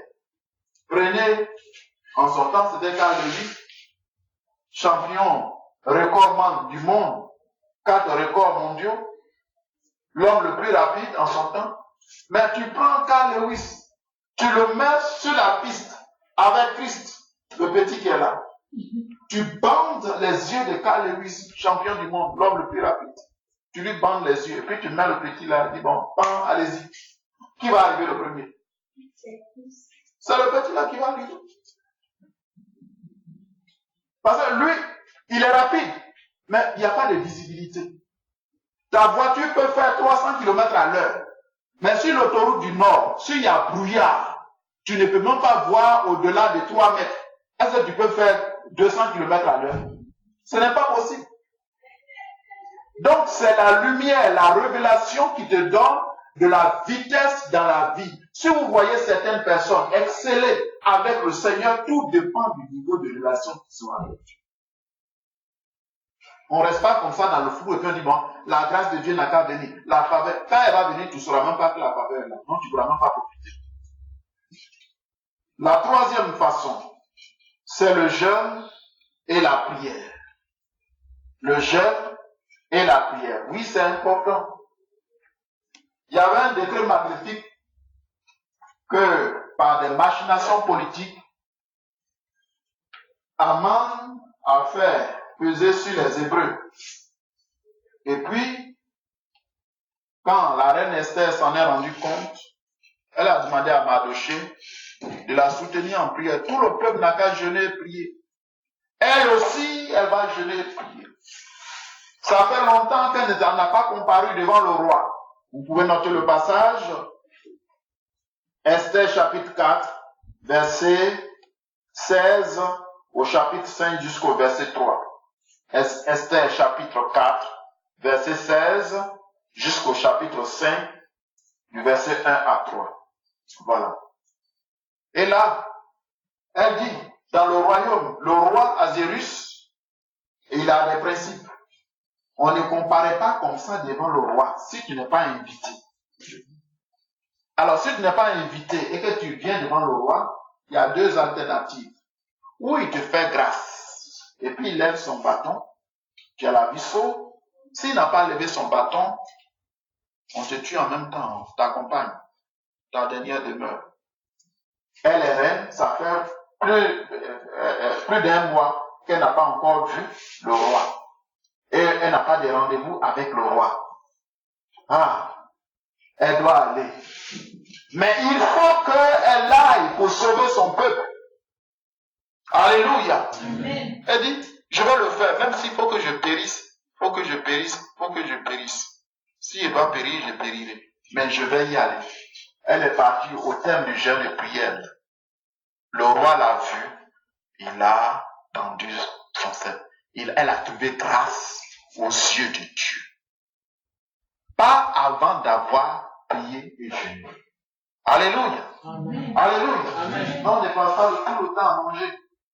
Il faut souvent marquer des arrêts et puis prier et jeûner. Ça peut t'ouvrir la faveur de Dieu. Alléluia. Mais pas un jeûne de prière où on se mortifie l'âme, où on ne voit même pas. Si tu n'as aucune visibilité, tu pries. Tu pries comme ça parce qu'il faut prier, il faut jeûner. Tu n'as aucune assurance. Ici, nous avons de l'assurance de nos faits. C'est par la foi.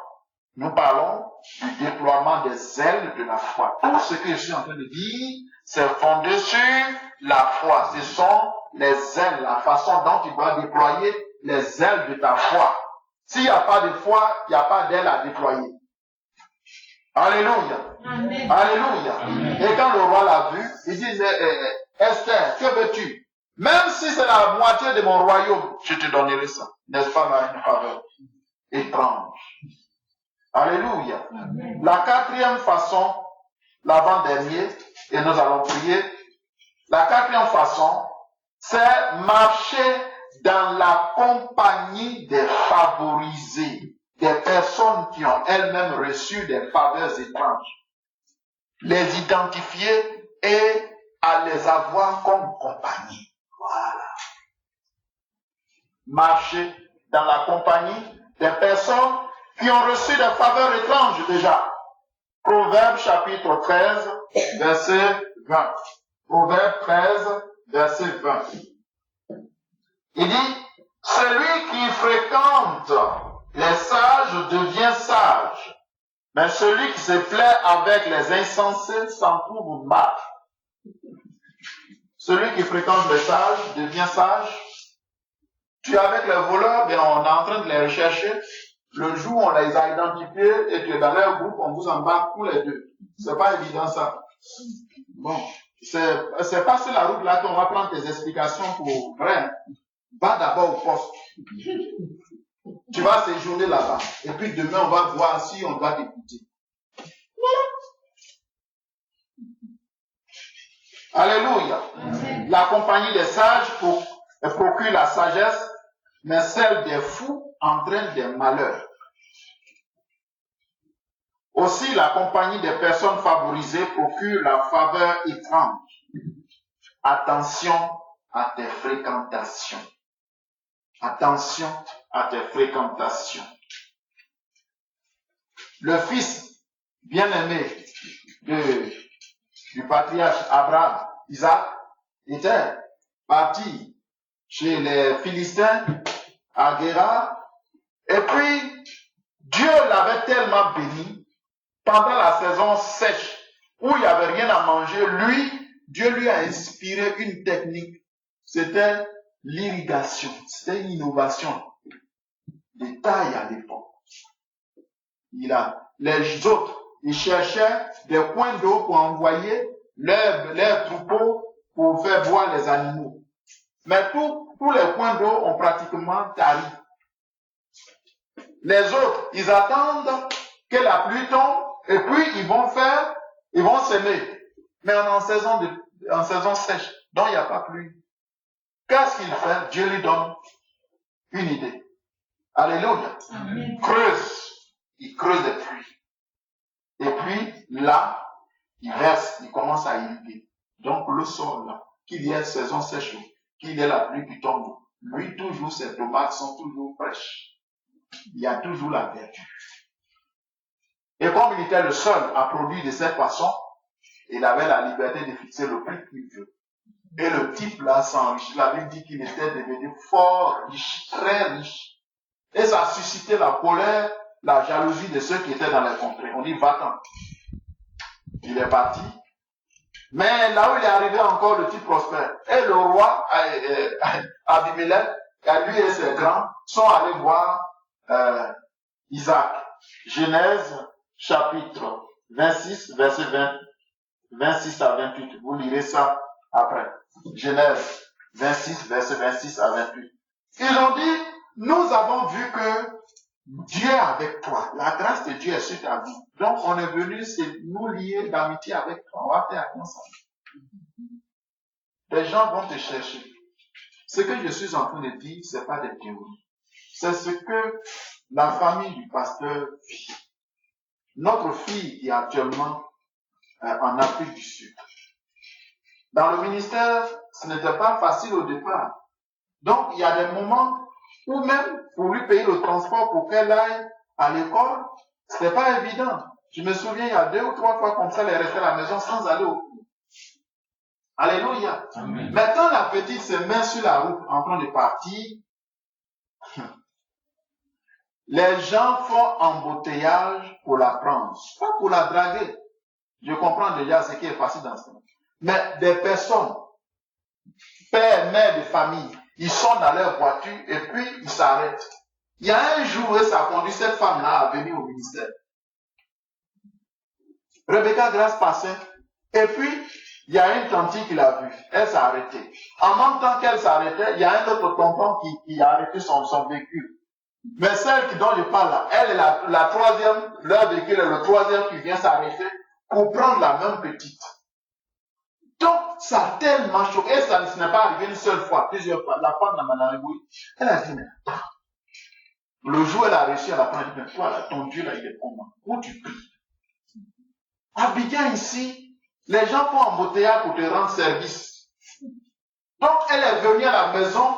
Elle dit, je suis fille de pasteur. Elle est venue à la maison. La dame n'employait pas les yeux. Elle est venue à la maison pour voir ce qui se passe. Vous voyez ça? Il faut être avec les gens qui sont favorisés. Identifie, l'amitié n'est pas forcée. Alléluia. L'amitié n'est pas forcée. Là où tu vas partir, et puis les choses vont aller pour toi, faut savoir le lieu. La connexion des hommes favorisés, étrangement, entraînera des faveurs étranges pour toi-même.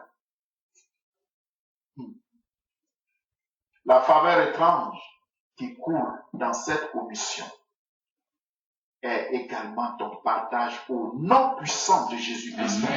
Alléluia. Amen. Alléluia. Amen. Et si tu es dans une église où il n'y a pas de témoignage, du pasteur au fidèle, ça sent la misère. On s'endette pour pouvoir s'en sortir. Tu perds ton temps là. Tu perds ton temps. Va de ce lieu et identifie là où ta vie peut avoir un résultat positif. Paul ne se contentait pas seulement de prêcher pour dire faites. Il dit soyez mes imitateurs comme je le suis de Christ. C'est-à-dire que ce que je vous prêche là, voyez cela en œuvre dans ma propre vie et puis vous allez.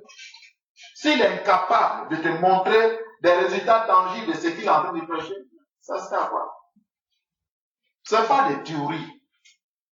Alléluia. Amen. Alléluia. Amen. Alléluia. Amen. Nous sommes arrivés au point où nous sommes arrivés. Le temps n'est pas indiqué. Mais il y a des faveurs étranges. Que ma famille et moi, notre fille dont je viens de vous parler. Je suis pasteur. Quand j'étais banquier, je n'avais pas eu assez de moyens pour envoyer l'enfant à étudier autrement. Mais c'est en tant que pasteur, là, Dieu fait grâce. Parmi plus de 4000 candidats dans toute l'Afrique, y compris même aux États-Unis, on choisit des élites. Et Rebecca Grace a été retenue parmi ces personnes-là. African Leadership Academy en Afrique du Sud. Alléluia. Et ce n'est pas tout le fait d'arriver là-bas.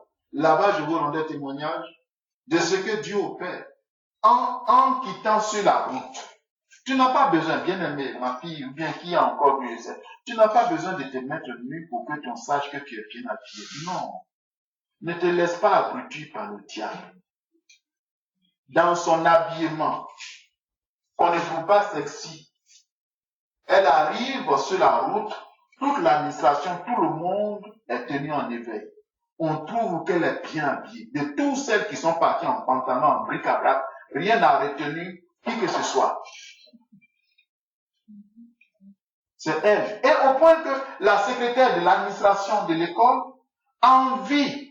Elle n'a pas pu se retenir à un élève là qui vient d'arriver. Si Grâce peut lui prêter ses habits, l'habit qu'elle a porté pour arriver le premier jour. Elle qui travaille, il y a l'argent pour payer ce qu'elle veut. Et dans la même année, je ne vous dis pas tout le reste, on l'a choisi au nom des rares enfants, élèves, étudiants du lieu, qui se trouvent être dans le conseil des disciplines. Quand on doit statuer sur le cas d'un étudiant pour savoir tant, on doit le retenir. Ça va compte. Voilà tout ce que Dieu fait. Alléluia. Amen. Alléluia. Amen. C'est des faveurs et France. Ce n'est pas tout. Il y a d'autres choses. Mais le temps n'est pas indiqué pour que je vienne là-dessus. Qui suis-je? Quels moyens j'ai? Quelle influence j'ai? Rien. Mais j'ai dit que c'est de la promotion. Dieu m'a enlevé à la banque, il m'a mis en hauteur. C'est pourquoi toujours avec fierté, je dis aux gens, Dieu me fait une promotion. Et quand il dit, mais tu es devenu directeur de la banque, je dis non, c'est peu de choses, directeur de la banque. Je suis serviteur du propriétaire de tout l'univers. Les banques là, elles sont plusieurs en Côte d'Ivoire. Elles sont en concurrence. Donc si tu es directeur d'une banque là, même si tu es directeur de PCAO, ça ne veut rien dire. Alléluia. Amen. Alléluia. Amen. Bon, donc, c'est de ça qu'il est question. Et enfin, être engagé dans la promotion du royaume de Dieu. Comment provoquer des faveurs étranges? Comment provoquer des faveurs étranges? Ta saison de faveurs étranges, c'est en étant engagé dans la promotion du royaume de Dieu. Psaume 102, versets 14 à 15. Psaume, chapitre 102, versets 14 à 15. Il est écrit, « Tu te lèveras, tu auras pitié de Sion, car le temps d'avoir pitié d'elle, le temps fixé est à son terme. Car tes serviteurs en aiment les pierres et en chérissent la poussière. Tu te lèveras, tu auras pitié de Sion. » Dans d'autres versions, tu te lèveras, tu favoriseras Sion. Car le temps d'avoir pitié d'elle, le temps de la favoriser de façon étrange est à son terme, est arrivé. Pourquoi? Parce que elle chérit, elle aime les pierres de Sion, de ta maison, ton œuvre. Quand tu te soucies, quand la promotion de l'œuvre de Dieu devient ta préoccupation, tu provoques des choses étranges de la part de Dieu. C'est de ça qu'il est question. Alléluia. Amen. Alléluia. Amen. Alléluia. Amen. Quand tu prends à cœur l'œuvre de Dieu pour en favoriser la promotion, l'avancement, ton temps de recevoir de Dieu des faveurs étranges n'est plus loin. Ce temps est arrivé. Ce temps est d'ailleurs déjà arrivé. Alléluia. Amen. Cas de David. Et nous terminerons par cela pour passer aux prières. Bien-aimés, ce que je suis en train de vous dire, peut-être que vous ne l'avez jamais fait le lien. Le roi David, vous connaissez son histoire. Alléluia. Amen. Dieu l'a choisi. Et qu'est-ce que Dieu a fait? Il a fait de lui de petit berger qu'il était.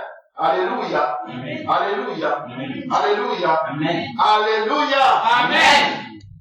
De petit berger qu'il était, qu'est-ce qu'il a fait de lui? Il a fait de lui un roi. Ok. Mais David n'est pas un simple jouisseur privilège de palais. Un jour, il se promenait dans son palais et puis il voit l'arche de l'alliance sous une tente. Il regarde, il voit le prophète Nathan qui est là. Il dit, Nathan, regarde comment je suis, regarde comment je suis bien logé. Regarde, je suis dans un palais d'ivoire. Mais la tente, l'arche de l'alliance de l'Éternel, ça y est, sous une bâche. Donc, il brûle de faire quelque chose pour la maison de Dieu. Et Nathan qui a anticipé, il a dit, tout ce que le Seigneur te mettra à cœur de faire, fais-le Dieu avec toi. Nathan s'est retiré. Et puis quand Nathan est parti, la nuit même, Dieu tire les oreilles à Nathan. Il dit, Nathan, depuis qu'ils sont sortis d'Égypte, là, à qui moi je n'ai pas demandé de me bâtir une maison. Et puis David va bâtir une maison pour moi. Quelle maison les hommes peuvent construire sur la terre, et puis moi, je vais habiter. Les cieux ne peuvent pas me contenir. Vous savez quoi? Pour que tu construis une maison, tu n'es pas à l'intérieur de la maison. Hein? Non, j'appelle à votre un bon sens. Oh, tout le monde me suit. Alléluia. Amen. Alléluia. Amen. Celui qui construit une maison, il est en dehors de la maison. Si l'univers a été créé par Dieu, ça veut dire que Dieu est en dehors de l'univers. À plus forte raison, le temple plus immense, même si ça peut contenir 5000 hommes, qu'est-ce que je dis? 10 millions d'hommes. Imaginez un baptiste qui peut contenir 10 millions d'hommes. Ça n'existe pas encore, mais ça ne peut pas contenir Dieu. Même si toute la Côte d'Ivoire devient temple, même si toute la terre entière devient temple, ça ne peut pas construire Dieu. Alléluia. Amen. Alléluia. Amen. Et donc, Dieu va dire à Nathan, va dire à David, que c'est moi qui vais lui bâtir une maison. Alléluia. Amen. Et voilà ce que Dieu va faire.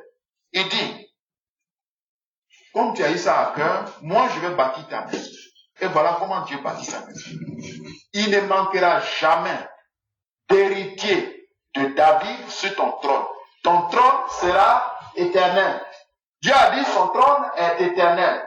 Suivez bien, Dieu pèse ses mots. Il dit, ton trône sera éternel. Or, les enfants de David, ils sont mortels. Salomon est venu. Bon, il a mal terminé. Celui qui est venu, il a gâté. Et ainsi de suite. Il y a leur infidélité propre. Alléluia. Et ils sont sujets, même ceux qui sont corrects, ils sont sujets à la mort. Donc, ils ne peuvent pas être éternels.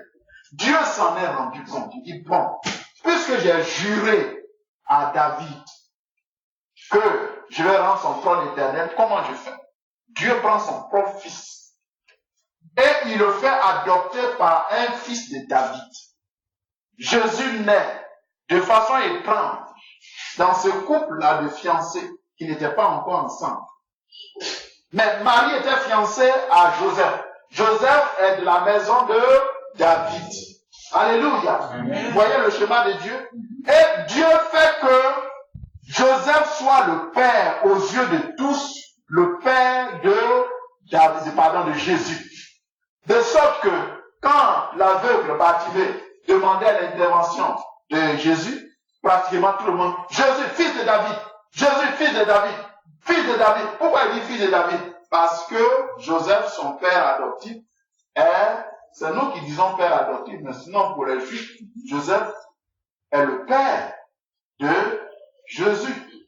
Alléluia. Amen. Alléluia. Amen. Voilà comment le nom de David a été immortalisé. Dernier livre de la Bible, Apocalypse, le dernier chapitre, le nom de David. Il dit, je suis Jésus, le rejeton de David, l'étoile brillante du matin. Alléluia. Amen. Parce qu'il a eu simplement à cœur de construire le premier. Il a eu simplement à cœur de construire une maison pour David. Et quand tout cela a été révélé à David, voilà comment David réagit. 2 Samuel chapitre 7, verset 1 à 19. Vous notez, vous lirez, on ne va pas lire tout. Voilà. Je vous lis simplement le verset 18 à 19. Il est écrit là, dans une version en français plus simple, David dit, Seigneur mon Dieu, je le sais, moi et ma famille, nous ne méritons pas tout ce que tu nous as déjà donné. On ne mérite même pas d'être au palais. Ok. Mais pour toi, Seigneur, mon Dieu, ce n'est pas encore assez. J'étais berger, tu m'as pris, tu m'as mis au palais. Je suis déjà arrivé. Mais pour toi, ce n'est pas encore assez. Tu fais aussi des promesses pour l'avenir de ma famille. Et voilà la question que David pose à Dieu. Est-ce normal d'agir ainsi avec un être humain? Est-ce normal, Dieu, d'agir ainsi avec un être humain? Faveur étrange. Comment provoquer ta saison de faveur étrange? Ta disposition à promouvoir son royaume. C'est cela. Parce qu'il dit, sous la terre, sous les cieux plutôt, je ne suis débiteur de personne. Il n'y a rien que tu vas donner à Dieu et puis ton crédit va rester sur Dieu. Il n'y a rien. Quand même il a éprouvé Job. Et puis Job, dans son monologue, il ne savait même plus qu'est-ce qu'il dit. Mais sous les cieux, de qui suis-je débiteur? Dis-moi, je vais rembourser. Mais moi, c'était pour faire mon défi avec Satan que moi j'ai permis un temps que tes biens soient enlevés, Job. Parce que Satan m'a défié. C'est pourquoi j'ai parié sur toi. Dis-moi ce que tu as perdu, mais je te donne le double de ce que tu as perdu. David, plutôt Job, a vu ça, il dit, je suis peu de choses. Mon oreille avait entendu parler de toi, et maintenant mes yeux te voient. Alléluia. Amen. Alléluia. Amen. Alléluia. Amen. Alléluia. Amen. Quand tu es engagé dans la promotion de son royaume, les faveurs étranges sont ton partage. Alléluia. Alors, pour terminer, quels sont les avantages ou les manifestations des faveurs étranges? C'est le salut. Nous l'avons vu. Reste en place ou bien tu peux sortir, ça va. On suit le but. Le salut, la promotion. Alléluia. Amen. Alléluia. Amen. L'onction ne touche pas ce qui est sur toi. La protection, la promotion, la provocation de percer. Alléluia. La provocation de percer.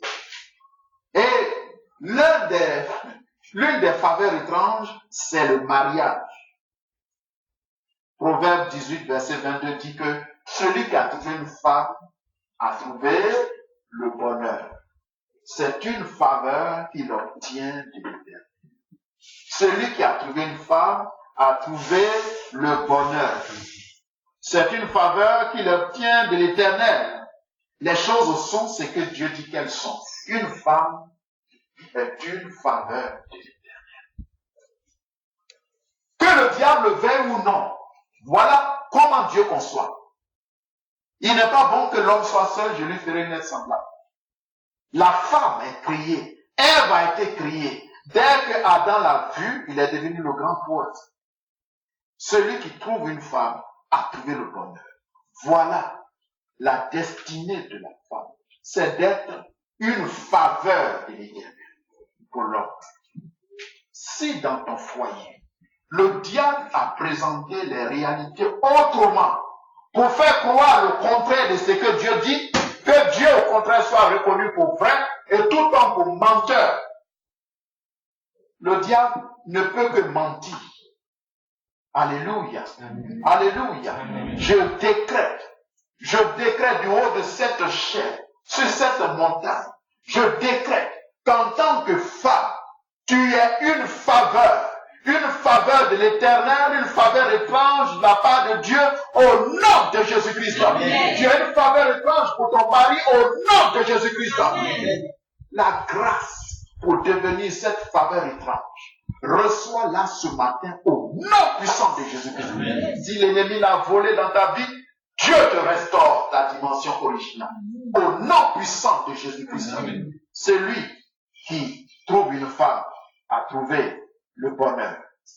C'est une faveur qu'il obtient de l'Éternel. Les faveurs de Dieu doivent être entretenues comme telles. les faveurs de Dieu doivent être entretenues comme telles. La faveur de Dieu doit être entretenue comme telle.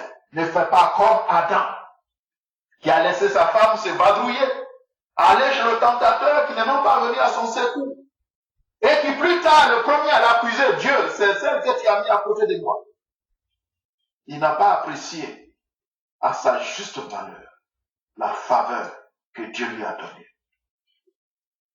La grâce pour apprécier la faveur de Dieu et la rendre durable dans ta vie. Reçois-la en tant que mari au nom puissant de Jésus-Christ. Dieu opère cela. Tu es triomphatrice, tu es triomphateur, tu es au milieu de nous, tu n'es pas encore marié, tu n'es pas encore à l'âge de te marier, mais pour toi en tant que triomphatrice, quand viendra le temps pour que tu sois marié, la grâce pour être une faveur étrange de la part de l'Éternel, tu la recevras à l'instant au nom de Jésus-Christ. Et tu seras cette faveur de l'Éternel pour ton mari. Tu es triomphateur. Tu n'es pas encore en âge de te marier ou tu n'es pas encore marié. Dieu te visitera et t'apportera au temps convenable cette faveur étrange de sa part. Au nom de Jésus-Christ. Alléluia. Alléluia. Alléluia. Alléluia. Amen. C'est ta saison de faveur étrange. C'est ta saison de faveur étrange. Amen. Je décrète. C'est ta saison de guérison étrange. Amen. C'est ta saison de guérison étrange. Amen. Ce mois, tout poison, tout dépôt maléfique dans ton système, dans ton esprit, dans ton âme, dans ton corps, disparaît étrangement au nom de Jésus-Christ. Amen. Ce mois, ta santé est restaurée de façon étrange au nom puissant de Jésus-Christ. Amen. Tout ce que l'ennemi a volé, détruit, tout ce qu'il a détruit dans ton esprit, dans ton âme, dans ton corps est remis en place de façon étrange au nom puissant de Jésus-Christ. Ce mois, tu reçois des faveurs étranges dans les affaires,